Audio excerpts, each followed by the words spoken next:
Buongiorno a tutti voi. Oggi indosso l'abito tradizionale di Estercili. Vedete che porto anche un copricapo bianco, ma non sono Estercili, mi trovo a Sadali e se siete curiosi di sapere perché, allora io, bene che ti conto.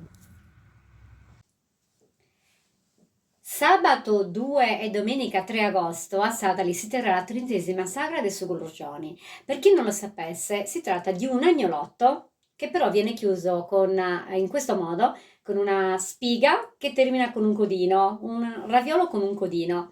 Sarà possibile gustarli in diverse maniere, soprattutto attraversare le strade di questo bellissimo paese, che tra l'altro è anche un borgo d'Italia del suo centro storico che sono meravigliose, la cascata che si trova attigua alla chiesa di San Valentino.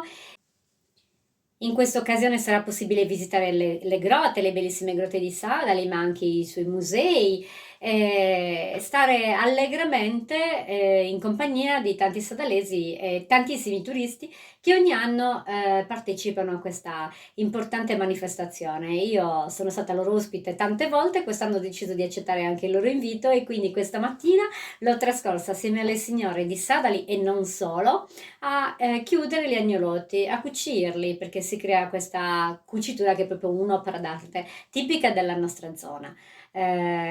Un'organizzazione incredibile, bravissime, le massaie, ognuna con il suo compito, c'erano anche i bambini che contribuivano, tutti molto ordinati, con grembiulino, cuffietta, insomma veramente una meraviglia.